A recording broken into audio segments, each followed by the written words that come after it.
Welcome to మహా interview. Telangana గడ్డ మీద గులాబీ జెండా ఎగిరి సరిగ్గా 25 ఏళ్ళు పూర్తవుతున్నాయి. ఈ 25 ఏళ్ల బీఆర్ఎస్ ప్రస్థానంలో ఎన్నో విజయాలు, మరెన్నో అపజయాలు, ఎన్నో జన నీరాజనాలు, మరెన్నో అడ్డంకులు అన్నింటినీ అధిగమించుకుంటూ 25 ఏళ్ళు పూర్తి చేసుకున్న బీఆర్ఎస్ ప్రస్థానానికి ఎంత చరిత్ర ఉందో అదే రోజు గులాబీ జెండా పట్టి ముందుకు సాగుతోన్న మాజీ మంత్రి బీఆర్ఎస్ నాయకులు హరీష్ రావు గారి ప్రయాణానికి కూడా ఎన్నో సవాళ్ళని అధిగమించుకుంటూ ఆయన ప్రస్థానం సాగుతోంది. ఆయన రాజకీయ ప్రస్థానానికి కూడా సరిగ్గా 25 ఏళ్ళు పూర్తవుతున్నాయి. ఈ నేపథ్యంలో బీఆర్ఎస్ భవిష్యత్తు ఎలా ఉంటుంది? ఎందుకంటే ఏర్పడిన తెలంగాణ కోసమే పుట్టి తెలంగాణ నినాదమే ఆయుధంగా ముందుకు సాగిన బీఆర్ఎస్ తెలంగాణ ఏర్పడిన తర్వాత 10 ఏళ్ళు అధికారంలో ఉంది, ఈసారి ప్రతిపక్షంలో ఉంది. ఈ నేపథ్యంలో భవిష్యత్తులో టీఆర్ఎస్ బీఆర్ఎస్గా మారి ముందుకు సాగిన తర్వాత ప్రతిపక్షంలోకి వచ్చిన తర్వాత భవిష్యత్తులో బీఆర్ఎస్ ప్రస్థానం ఎలా ఉంటుంది, అదేవిధంగా బీఆర్ఎస్తో పాటు హరీష్ రావు గారి పాత్ర ఎలా ఉండబోతోంది, ఇదే అంశానికి సంబంధించి మన ముందు హరీష్ రావు గారు ఉన్నారు. హరీష్ రావు గారు నమస్తే అండి. నమస్తే అజిత గారు. కరెక్ట్గా బీఆర్ఎస్ పార్టీ, ఆ రోజు టీఆర్ఎస్ పార్టీ హైదరాబాద్ గడ్డ మీదే ఇక్కడే జలదృశ్యంలో గులాబీ జెండా ఎగిరి 25 సంవత్సరాలు అవుతుంది. మీ రాజకీయ ప్రవేశం కూడా దాదాపు 25 సంవత్సరాలు అవుతుంది కదా. ఏంటి ఈ 25 సంవత్సరాల ప్రస్థానం, పార్టీ ప్రస్థానానికి సంబంధించి మీరేమంటారు? గొప్ప అనుభూతి. నిజంగా చెప్పాలంటే దేశంలో అనేక రాజకీయ పార్టీలు వచ్చాయి, పోయినాయి. అతి కొద్ది పార్టీలు మాత్రమే రాజకీయంగా తమ లక్ష్యాన్ని చేరుకుంటాయి. అందులో ఒకటి బీఆర్ఎస్ పార్టీ. బీఆర్ఎస్కి ఏంటంటే ఒక ఉద్యమ పార్టీగా, ఒక అధికారంలో 10 ఏళ్ళు పాలించిన పార్టీగా, ఇప్పుడు ఏడాదిన్నర్థం ప్రతిపక్ష పార్టీగా 3 రోల్స్ ప్లే చేసింది బీఆర్ఎస్. ఉద్యమ పార్టీగా లక్ష్యాన్ని ముద్దాడడం, తెలంగాణ సాధించడం, ఇది చరిత్ర పుటల్లో నిలిచేటువంటిది. ఆ ఉద్యమంలో పనిచేయడం నాకు ఒక నాయకుడిగా, ఒక కార్యకర్తగా ఒక గొప్ప అనుభూతి, జీవితానికి గొప్ప సంతృప్తినిచ్చింది. 10 ఏళ్ల కేసీఆర్ పాలన కూడా సంక్షేమము, అభివృద్ధి సమపాలలో ముందుకు తీసుకువెళ్ళి సంక్షేమంలో, అభివృద్ధిలో దేశంలో అనేక రాష్ట్రాలకు, కేంద్ర ప్రభుత్వానికి మన పథకాలు ఆదర్శంగా మారినాయి. లైక్ సంక్షేమం అంటే రైతు బంధు లాంటి పథకం కానీ, 1069 కానీ, కేసీఆర్ కిట్ కానీ, ఇట్లా కళ్యాణ లక్ష్మి లాంటి కార్యక్రమం ఇతర రాష్ట్రాలకు ఆదర్శమైంది. అభివృద్ధి అంటారా, లైక్ మిషన్ భగీరథ, చెరువుల పునరుద్ధరణ, పెండింగ్ ప్రాజెక్టులు పూర్తి చేయడము, ప్రతి మండల కేంద్రానికి డబుల్ రోడ్ నిర్మాణము, ఇలా అభివృద్ధిలో కూడా చాలా చక్కటి విజయాన్ని బీఆర్ఎస్ సాధించింది. అలా ప్రతి జిల్లాకు ప్రభుత్వ medical college, these are some victories. సరే, ఏడాదిన్నర్థంగా ప్రతిపక్షంలో కూడా ఒక రకంగా చెప్పాలంటే చాలామంది అంటే అనుమానపడ్డారు. ఇంకా బీఆర్ఎస్ ఉంటుందా, బీఆర్ఎస్ పని అయిపోయిందని, ఉండరని, అయిపోద్ది, ఇంకా ఉండదని రకరకాలుగా అన్నారు. కానీ అందరి అంచనాలను తలకిందులు చేస్తూ ఏడాదిన్నర్థంలోనే మళ్ళీ బీఆర్ఎస్ అధికారంలోకి వస్తుంది అనేటువంటి విధంగా ఏడాదిన్నర్థంలో మేము గట్టిగా పనిచేసి నిలబడగలిగాం. ఈ ప్రభుత్వం చేసిన తప్పిదాలు, హైడ్రా కానీ, మూసీలో పేదల ఇండ్లు కూల్చడం కావచ్చు, అదేవిధంగా ఈ హెచ్సియులో చెట్లు నరికేటువంటి విషయంలో కావచ్చు, అనేక ప్రజా వ్యతిరేక కార్యక్రమాలు, రైతు రుణమాఫీలో ప్రభుత్వం తప్పిదాలను, రైతు బంధు వేయకపోవడము, దీంట్లో కూడా బాగా ఒత్తిడి పెంచి ప్రభుత్వం ఏదైతే ప్రజలకు మాట ఇచ్చిందో ఆ హామీలు 6 గ్యారెంటీలు 100 రోజుల్లో అమలు చేయకపోవడము, వీటన్నిటిని కూడా ఎత్తి చూపగలిగాం. ప్రజల్లో బీఆర్ఎస్ఏ బాగుండే అనే పరిస్థితి మేము తెచ్చుకోగలిగాం. ఆర్థికంగా కూడా ఈ రాష్ట్ర ప్రభుత్వం మందగించింది, ఎకానమీ కూడా బాగా స్లో అయింది, ఆదాయం కూడా బాగా తగ్గింది. సో ఈ అన్ని విషయాలు ప్రజలు ఇప్పుడు అర్థం చేసుకుంటున్నారు. కరెక్ట్గా ఈ 25 ఇయర్స్ బ్యాక్ మీరు కూడా రాజకీయ ప్రస్థానం అనేది ఆ రోజు పరిస్థితి చూస్తే జై తెలంగాణ అని ఒక నినాదం వస్తే అంత యాక్సెప్టెన్స్ అయితే లేదు, వాస్తవం మాట్లాడుకోవాలంటే. ఎస్, ఆ రోజు మీరు రాజకీయాల్లో ఆ రోజు నిలబడ్డారు, జలదృశ్యంలో నిలబడ్డప్పుడు ఇంత ఒక తెలంగాణ రాష్ట్రం సాధించిన తెలంగాణ రాష్ట్రంలో అధికారంలోకి రావడము, ఇవన్నీ సాధ్యమని అనుకున్నారా? To be frank with you, ఆ రోజైతే కొంత నాలంటుడికి డౌట్ ఉండేది. సరే, కేసీఆర్ గారి విజువలైజేషన్ ఉండేది, తప్పకుండా మనం బుగ్గ కార్లలో తిరుగుతూ జై తెలంగాణ అంటాం అనేవాడు. మరి అధికార పార్టీలో ఉంటూ జై తెలంగాణ అంటాం, అధికార పార్టీలో ఉండి ఉద్యమాన్ని ఉధృతం చేస్తామని కూడా చెప్పిన రోజులు ఉండేవి. నిజంగా ఆయన అన్నట్టే 2004లో కాంగ్రెస్తో పొత్తు పెట్టుకోవడం, కేంద్రంలో మంత్రులుగా, రాష్ట్రంలో మంత్రులుగా ఉంటూ తెలంగాణ కోసం రాజకీయ పార్టీల మద్దతు కూడా కట్టారు. కేసీఆర్ గారు కేంద్ర మంత్రిగా 33 రాజకీయ పార్టీలను ఒప్పించి మెప్పించి దేశంలో లేఖలు తీసుకొచ్చారు. అయితే పార్టీ ప్రారంభానికంటే ఒక ఏడాది ముందే పని ప్రారంభమైంది. బేసికల్లీ ప్రొఫెసర్ జయశంకర్ గారు, ఆర్ విద్యాసాగర్ రావు గారు, ఉస్మానియా యూనివర్సిటీలో political science professor Madhusudan Reddy గారు, ప్రొఫెసర్ ఔటా ప్రెసిడెంట్గా ప్రొఫెసర్ పురుషోత్తం రెడ్డి గారు ఉండేవారు, ఆయన ఇలా చాలామంది అడ్వకేట్స్, ముఖ్యంగా సమైక్య రాష్ట్రంలో ఏ ఒక్క రోజు తెలంగాణ న్యాయవాదులకు అడ్వకేట్ జనరల్ దక్కలేదు అనేటువంటి తీవ్రమైన ఆవేదన ఉండేది. వాళ్ళలో కూడా సీనియర్ అడ్వకేట్స్ ఇట్లా ఎంతోమందితో గంటల కొద్దీ రోజుల కొద్దీ వారు చర్చించేవారు. ఆ చర్చల్లో నేను భాగస్వామ్యం అయ్యేవాడిని. కేసీఆర్ గారితో పాటు ప్రతి చర్చలో కూర్చొని గంటల కొద్దీ వినడం ద్వారా ఎంతో ఉత్సాహం, నాలెడ్జ్ వచ్చేది, తెలుసుకునే వాళ్ళం, పట్టుదల పెరిగేది. నిజంగా ఇలా అయిందా? ఉదాహరణకు ఎంబీబీఎస్ సీట్లలో చూస్తే ఆ రోజు ఎంసెట్ అనే ఒక పరీక్ష ఉండేది. 700 ర్యాంక్ వస్తే తెలంగాణలో ఎంబీబీఎస్లో సీట్ రాదు, ఆంధ్రప్రదేశ్లో 1200 ర్యాంక్ వస్తే సీట్ వస్తుంది. రాష్ట్రం ఒకటే, ఎంసెట్ ఒకటే, మరి పరీక్ష ఒకటే. కానీ ఓసీలో ఇక్కడ 700కి ఆగిపోద్ది, అక్కడ 1200కి వస్తుంది. అంటే ఏంటి, ఎందుకు ఇంత అన్యాయం అంటే ఇక్కడ కాలేజీలు తక్కువ, లోకల్ రిజర్వేషన్ ఉంటుంది. లోకల్ రిజర్వేషన్ అనుకూలంగా తెలంగాణలో కాలేజీలు సీట్లు తక్కువ కనుక అవకాశాలు లేవు. అంటే ఇది నిజంగా నష్టమే కదా తెలంగాణకు అని అలా అనిపించేది. అలాంటివి మమ్మల్ని అట్రాక్ట్ చేసేది. ఆ చర్చల్లో పాల్గొనడం ద్వారా మాకు తెలిసేది. అంటే సీమ అసలు ఇన్ని రోజుల్లో తెలంగాణ నుంచి ఒక అడ్వకేటు నమ్మకమైన వాడు దొరకలేదా, ఒక అడ్వకేట్ జనరల్ కాలేడా అని కూడా అంటే ఆ 1 ఇయర్ డిస్కషన్స్ను నన్ను బాగా ప్రభావితం చేసినాయి. కేసీఆర్ గారితో పాటు ఉద్యమంలో నడిచే విధంగా ప్రభావితమైన. అట్లా కేసీఆర్ గారితో పాటు పనిచేసి ముందు పార్టీ కోశాధికారిగా, పార్టీ ప్రచార కార్యదర్శిగా వివిధ స్థాయిల్లో పనిచేసేవాడిని. ఎక్కడ బహిరంగ సభలు జరిగినా, ఎక్కడ ఉప ఎన్నికలు జరిగినా పార్టీ కోఆర్డినేషన్ కానీ, ప్రోగ్రామ్స్ కానీ, రాష్ట్ర కమిటీ కానీ వీటి సమన్వయం చేస్తూ కేసీఆర్ గారికి చేదోడు వాదోడుగా ఉంటూ అలా రాజకీయంగా ముందుకు సాగాం. 2001లో మీరు అసలు ఫస్ట్ నుంచి రాజకీయాల్లోకి వస్తామని అనుకున్నారా? అనుకోలేదు. కాకపోతే 2001 కంటే ముందు 1999 అసెంబ్లీ ఎన్నికలు కేసీఆర్ గారివి మొత్తం నేనే చూశాను. అంటే కేసీఆర్ గారు నామినేషన్ వేసిన రోజు ఒకరోజు వచ్చారు, తర్వాత ఒక బహిరంగ సభకు వచ్చారు. ఆల్ టుగెదర్ 5-10 అవర్స్ ఉన్నారు అంతే. అదర్వైజ్ ఎలక్షన్ ప్రాసెస్ అంతా నేనే చూసి, అప్పుడు ఆన్లైన్ కాదంతా, ఇంకా ఇదే ఓటు ఉండేది. రాత్రి ఎప్పుడో 1 గంట 2 గంటలకు రిజల్ట్ వస్తే సర్టిఫికేట్ తీసుకొని హైదరాబాద్ వచ్చాను. సో అట్లా 99లో పనిచేశాను. అంతకు ముందు కూడా కేసీఆర్ గారితో పాటు అప్పుడు వారు టీడీపీలో ఉన్నప్పుడు వారికి చేదోడుగా నేను పనిచేసేవాడిని. పార్టీ కార్యకర్తలకు, నాయకులతో సంబంధాలు ఉండేవి. కానీ అప్పటికి నేను ఇంకా రాజకీయాల్లోకి వస్తా అనుకోలేదు. ఎప్పుడైతే తెలంగాణ ఉద్యమం వైపు కేసీఆర్ గారు ప్రయాణం ప్రారంభించారో అప్పుడు ఇంకా వారితో పాటు రాజకీయాలు. పార్టీ నిర్మాణం చూస్తే సరే, ఆ రోజు జెండా ఎగరేశారు, కింద స్థాయి వరకు నిర్మాణం అనేది పూర్తిగా ఆ రోజు అందరికీ తెలిసిందే. మీరే నిర్మాణంలో ప్రధాన పాత్ర మీదే. నిర్మాణం అంటే మీరు ఈ 25 ఏళ్ల ప్రస్థానంలో ఆ రోజు మీరు ఎలా స్టార్ట్ అయ్యారో, ఈరోజు ఈ 25 ఏళ్లలో మీకు సంబంధించి మీరేమనుకుంటున్నారు? నిజంగా చెప్పాలంటే గొప్ప అనుభూతి కదండి జీవితంలో.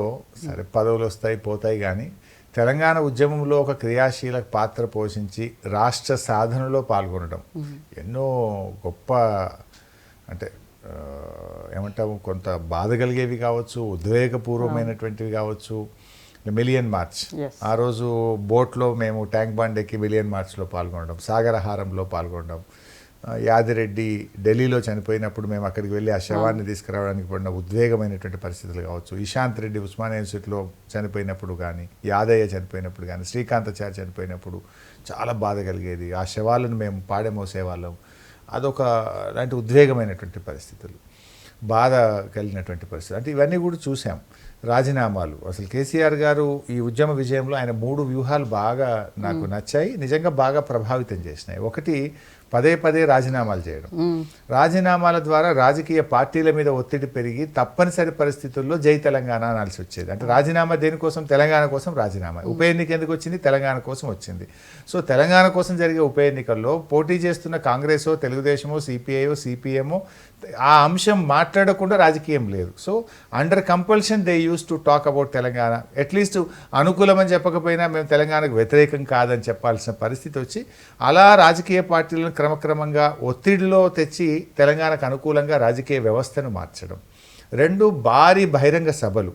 ఎప్పుడు పార్టీ కొంత బలహీనపడ్డా కేసీఆర్ గారు పెద్ద సభలు పెట్టి ఆ సభల ద్వారా చైతన్యాన్ని కలిగించి, ప్రజల్లో విశ్వాసాన్ని కలిగించి, ఆ తెలంగాణ వాదాన్ని బలంగా తీసుకుపోయే ప్రయత్నం చేశారు. అది కూడా బాగా సక్సెస్ అయింది. 3వది, ముఖ్యంగా వారు రాజకీయ వ్యవస్థను ఒప్పించడం, దేశంలో రాజకీయ పార్టీలను ఒప్పించినటువంటి ప్రాసెస్, 33 రాజకీయ పార్టీలు ఒప్పించి ఒక బుక్లెట్ వేశారు. స్టిల్ సీకింగ్ జస్టిస్ అనే ఒక సీడీని తయారు చేసి దేశవ్యాప్తంగా అందరికీ పంపించడం ద్వారా అంటే అందరినీ ఒప్పించడానికి వారు చేసిన ప్రయత్నం చాలా అద్భుతంగా పనిచేసింది. నిజంగా ఆయన మీద చాలా వ్యక్తిత్వ హననానికి పాల్పడేవారు, ఎన్నో రకాలుగా తిట్టేవాళ్ళు. కానీ ఆయన ఓపిక, నిబ్బరంగా ఎవ్వరు ఎన్ని అన్నా కూడా దానికి టెన్షన్ గురవడము, ఆ అంశంలోకి వెళ్ళడం కాకుండా తాను అనుకున్నది లక్ష్యం వైపు అడుగులు వేసే విధంగా ఓపికగా ప్రయాణం ఏదైతే చేశారో అది డెఫినెట్గా ఆయన ఈ రాష్ట్రం సాధించడంలో, విజయాన్ని సాధించడంలో ఉపయోగపడ్డదని నేను బాగా నేర్చుకున్నాను. జనరల్గా ఆ రోజు టీఆర్ఎస్ పార్టీ నడిచేటప్పుడు కేసీఆర్ గారి ఆలోచన, హరీష్ రావు ఆచరణ, ఇది ఒక సిస్టమ్గా నడిచేది. ఈరోజు ఆ పరిస్థితి ఉందా? సరే, పరిస్థితులు ఎట్లా ఉంటాయి ఏముంటాయి అందరికీ తెలుసు, దానికి నేను పెద్దగా చెప్పాల్సింది ఏం లేదు. బట్ ఏది ఏమైనా ఒక ప్రభుత్వం వచ్చిన తర్వాత ఆ పార్టీ పనితీరు మారుతుంది. ఆ ప్రతిపక్షంలో ఇప్పుడు ఉద్యమ పార్టీగా పనితీరు ఒకటి ఉంటుంది, అధికారంలో ఉంటే పార్టీ పనితీరు ఒక తీరు ఉంటుంది, ప్రతిపక్షంలో ఉంటే పార్టీ అంటే రోల్స్ మారినప్పుడు, పార్టీ యొక్క రోల్ మారినప్పుడు న్యాచురల్గా నాయకుల యొక్క రోల్ కూడా మారుతూ ఉంటుంది. సరే, ఎవరు ఎట్లా ఉన్నా అల్టిమేట్గా నేను ఫీల్ అయ్యేది వ్యక్తిత్వం అనేది చాలా ముఖ్యం అనేటువంటి దాన్ని నేను బాగా నమ్ముతాను. బట్ ఏదైనా ఈరోజు అసెంబ్లీలో ఒక ప్రతిపక్ష నాయకుడిగా, ఒక సభ్యుడిగా నేను లేచి మాట్లాడితే ఒక అంశం మీద మనకు ఎంత లోతున్నది, ఎంత విజ్ఞానం ఉంది, ఎంత కరెక్ట్గా మనం ప్రజెంట్ చేస్తున్నాం అనే దాని మీద మన పర్సనాలిటీ ఉంటుంది తప్ప, సరే ఇవన్నీ ఉంటాయి వెనక ముందు దానికి ఏముంది. కానీ అంటే ఫస్ట్ నుంచి కూడా ఈరోజు ఆ తెలంగాణ ఉద్యమ సందర్భంగా ఎన్నోసార్లు ఎక్కడ క్రైసిస్ ఉన్నా అక్కడ మీరు ఉంటారు. జనరల్గా మిమ్మల్ని పంపితే ఆ క్రైసిస్ ఒక గోల్డెన్ లెగ్ అనేది, టీఆర్ఎస్కి గోల్డెన్ లెగ్ అనే పేరు కూడా మీకుంది. ఈరోజు నా అదృష్టం, అట్లా అవకాశాలు వచ్చినాయి, నేను ప్రూవ్ చేసుకున్నాను. అనేక ఉప ఎన్నికల్లో పోయి పనిచేయడం కావచ్చు, అనేక సందర్భాల్లో కలిసి పనిచేయడం కావచ్చు, అనేక మందిని పార్టీలోకి తీసుకొచ్చేటువంటి ప్రక్రియలో నేను భాగస్వామ్యం కావచ్చు. ఢిల్లీలో 2004లో పొత్తులు జరిగినప్పుడు కేసీఆర్ గారు వెంట ప్రణబ్ ముఖర్జీ గారితో చర్చల్లో పాల్గొనే అవకాశం కావచ్చు, సోనియా గాంధీ గారు తెలంగాణ వచ్చే క్రమంలో వారిని కలిసేటువంటి సందర్భం కావచ్చు, ఉద్యమ ప్రక్రియ కావచ్చు. Of course there are many ups and downs కూడా చూసాము, క్రైసిస్ కూడా చూసాము. అంటే it's life is a learning. Party కూడా 2010లో కేవలం 10 సీట్లే గెలిచి చాలా క్రైసిస్ని ఎదుర్కొన్నాము. 2008లో 16 సీట్లకు రాజీనామా చేసి 7 సీట్లు మాత్రమే గెలిచి క్రైసిస్ని ఎదుర్కొన్నాము. Like we have seen many ups and downs. దానివల్ల కొంత ఏమైందంటే మనకు కూడా సమస్యలను ఎదుర్కొనే శక్తి కూడా వస్తుంది. మొదటిసారి కొంత చాలా టెన్షన్ గురవుతాం, రెండవసారి కొంతవరకు అవుతాం, మూడోసారి దాన్ని ఎదుర్కొనే శక్తి మనకు వస్తుంది. పార్టీలో అంత ప్రాధాన్యత ఉన్న హరీష్ రావు గారు ఈరోజు ఎక్కడ అనేది మీరు చెప్పాలి, ప్రజలు చెప్పాలి, పార్టీ చెప్పాలి, నాది నేను ఎలా చెప్తాం. బట్ ఎక్కడున్నా కూడా డెఫినెట్గా నా బాధ్యత నాకుంది. పార్టీ ఏ బాధ్యత ఇచ్చినా కూడా నేను నిర్వర్తిస్తాను. నేను ఒక క్రమశిక్షణ కలిగినటువంటి కార్యకర్త అని నేను చాలా సందర్భాల్లో చెప్పేవాడిని. సో ఎలా పార్టీ ఉపయోగించుకుంటే, పార్టీ ఎలా బాధ్యతలు ఇస్తే నేను అలా పనిచేస్తాను. 25 ఇయర్స్లో మీరు బాగా ఎమోషనల్ అయిన ఇన్సిడెంట్ ఏంటి? ఢిల్లీలో యాదిరెడ్డి చనిపోయినప్పుడు డెడ్ బాడీని ఏపీ భవన్కు తేవద్దు, అటునుంచి అటే ఎయిర్పోర్టుకు పంపండి అని ఏపీ భవన్ ఒక అధికారి ఒక లేఖ రాసిచ్చినప్పుడు చాలా ఆవేశానికి గురైన బాధ కలిగింది. అంటే ఆ బిడ్డ తెలంగాణలో ఇంతమంది చనిపోతున్నా తెలంగాణ రావడం లేదు, నేను ఢిల్లీకి వెళ్ళి సోనియా గాంధీ ఇంటి ముందు చనిపోతేనైనా ఆవిడకు తెలుస్తుందేమో తెలంగాణ వస్తుందని ఢిల్లీకి వెళ్ళి యాదిరెడ్డి ఆ రోజు అమరుడవుతాడు. సో ఆ యాదిరెడ్డి శవానికి తెలియనటువంటి మేము హాస్పిటల్కి వెళ్తే ఏపీ భవన్ అన్నారు, ఏపీ భవన్కి వెళ్తే హాస్పిటల్కి అన్నారు. మళ్ళీ పోలీసులను గట్టిగా అడిగితే మీ ఏపీ భవన్ అధికారి ఇక్కడికి తేవద్దని మాకు వ్రాతపూర్వకంగా లేఖ ఇచ్చాడు, అందువల్ల మేము డైరెక్ట్ ఎయిర్పోర్ట్ పంపినామంటే చాలా ఉద్విగ్నానికి, ఒక బాధకు, ఒక ఆవేశానికి గురైనటువంటి సందర్భం కూడా ఉంది.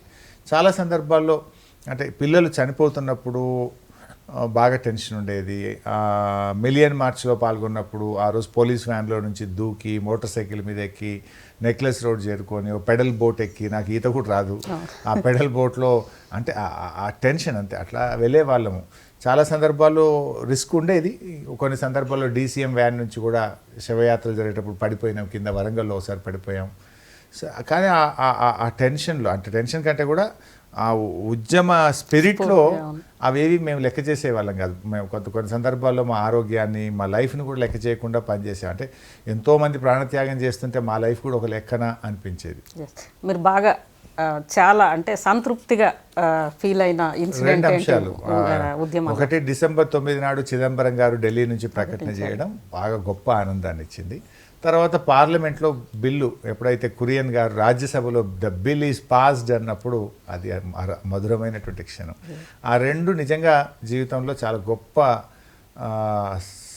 అనుభూతిని కలిగించాయి. లైఫ్ టైం మెమరబుల్ ఈవెంట్ అని చెప్పవచ్చు. సరే మంత్రి అవుతాం, మంత్రి పోతాం, చాలాసార్లు అయ్యాం పోయాం, కానీ అవి దీస్ టూ ఆర్, ఎందుకంటే రానే రాదు కానే కాదన్న తెలంగాణ రావడం, ఆ ఉద్యమంలో మనం ఒక బాధ్యత పోషించడం అనేది నిజంగా చెప్పాలంటే చాలా గొప్ప. కానీ 25 ఏళ్ల తర్వాత ఇప్పుడు ఖచ్చితంగా మాట్లాడుకోవాలి. ఎందుకంటే బీఆర్ఎస్కి సంబంధించి ప్రజల్లో ఉన్న భావన ఇదే, జనరల్గా అందరూ కూడా అనుకుంటోంది ఇదే.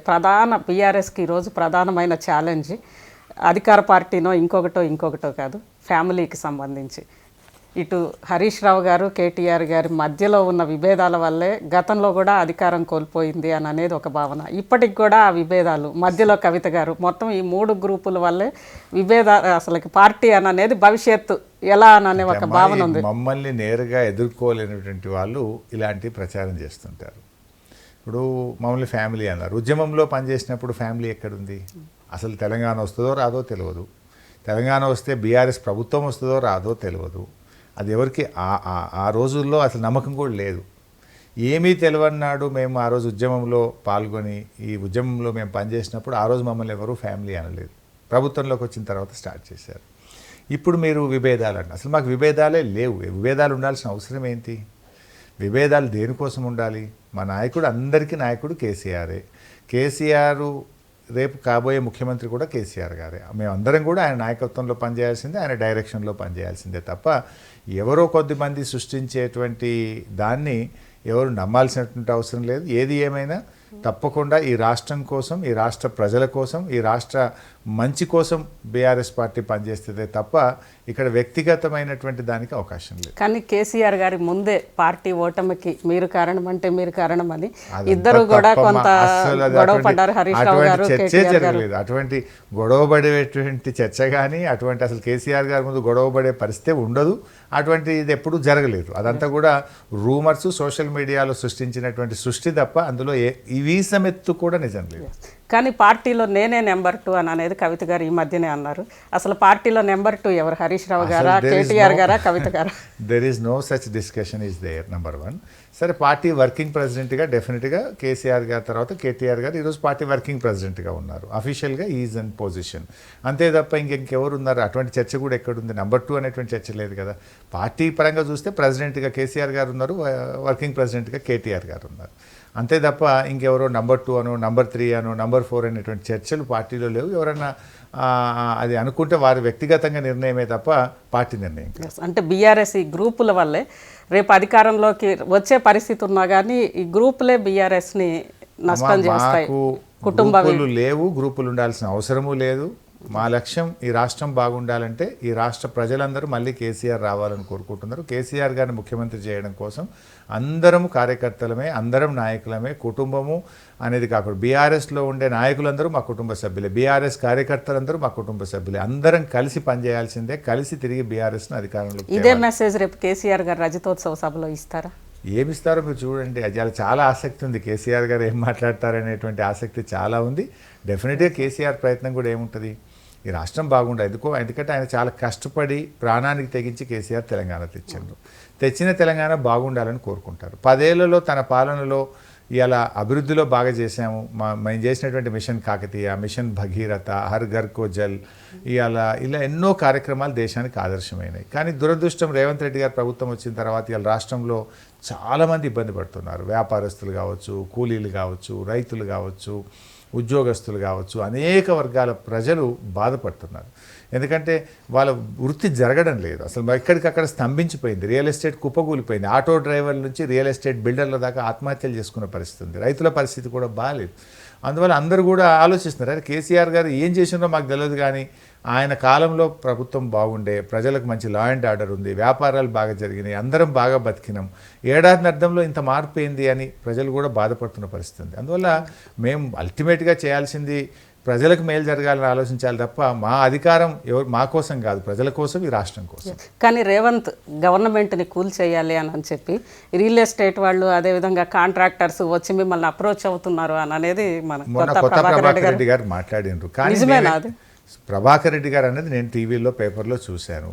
కానీ మాతో కూడా ప్రజలు చాలామంది అక్కడక్కడ అంటూ ఉంటారు. కానీ బీఆర్ఎస్ మాత్రం ఒక నిర్ణయం తీసుకుంది, 5 ఏళ్ళు కాంగ్రెస్ ప్రభుత్వమే ఉండాలి, ఇంకా రేవంత్ రెడ్డి ఉంటే ఇంకా మరింత మంచిది మాకు, ఇక మళ్ళీ 10-20 ఏళ్ళ దాకా ఎవరు కాంగ్రెస్ దిక్కు చూడరు, నిజాలు ప్రజలకు ఇంకా బాగా అర్థం కావాలంటే వారికి 5 ఏళ్ళు ఉంటేనే ఇంకా వాళ్ళు చెప్పడానికి కూడా ఏముండదు. మధ్యలో దిగిపోతేనన్నా మేము చేస్తుంటే మేమేమో చేయాలనుకున్నాం మమ్మల్ని దించేసిండ్రు అనడానికి వాళ్ళకు ఒక అవకాశం ఉంటుంది. అందువల్ల 5 ఏళ్ళు వాళ్ళు ఉంటేనే ఇక మళ్ళీ 10-20 ఏళ్ళ దాకా కాంగ్రెస్ మొలవదు, కాంగ్రెస్ మళ్ళీ గెలవదు. అందువల్ల ఈ ప్రభుత్వం నిండు 5 ఏళ్ళు పూర్తి చేసుకుంటే ప్రజలకు కూడా మా 5 ఏళ్లతో కంపేర్ చేసుకొని పాలేందో నీళ్ళేందో ప్రజలు అర్థం చేసుకొని తేల్చుకునే అవకాశం. రెండు రాష్ట్రాలకు సంబంధించి ప్రభుత్వాలు మారాయి, ఎలా ఉంది రెండు రాష్ట్రాల పెర్ఫార్మెన్స్ ఎలా ఉందంటారు? సరే, డెఫినెట్గా Chandrababu Naidu is taking the advantage. ఒక రకంగా చెప్పాలంటే ఆయన అదృష్టం బాగుంది, రాష్ట్ర ప్రజల అదృష్టం ఒక రకంగా చెప్పాలంటే. తెలుగుదేశం పార్టీ మీద ఆధారపడినటువంటి కేంద్ర ప్రభుత్వం ఏర్పడడం, కేంద్ర ప్రభుత్వంలో భాగస్వామ్యం కావడం వల్ల ఇవాళ విశాఖ ఉక్కు ప్రైవేటీకరణ ఆపుకున్నారు, రైల్వే జోన్ వైజాగ్లో వచ్చింది, క్యాపిటల్కి కూడా నిధులు వస్తూ ఉన్నాయి, హైవేలు తెచ్చుకుంటూ ఉన్నారు, ఒక రకంగా పోలవరం ప్రాజెక్ట్ కొంత ముందుకు పోతున్నట్టుంది. ఇది కలిసి వచ్చింది. ఒక రకంగా చెప్పాలంటే ఆంధ్రప్రదేశ్కు కొంత కేంద్రం నుంచి నిధులు రాబట్టడంలో కానీ వాళ్ళు అనుకున్న పనులు వైజాగ్ స్టీల్ లాంటివి, రైల్వే జోన్ లాంటివి ఈరోజు చేసుకునేటువంటి ఒక అవకాశం వాళ్ళకి దక్కింది. చివరిగా ఈరోజు మీరు బ్రాండ్గా చెప్పుకునే కాళేశ్వరానికి సంబంధించి ఎన్డీఎస్ఏ రిపోర్ట్ ఏముందమ్మా, అది ఎన్డీఎస్ఏ రిపోర్ట్ కాదు, అది ఎన్డీఏ రిపోర్ట్.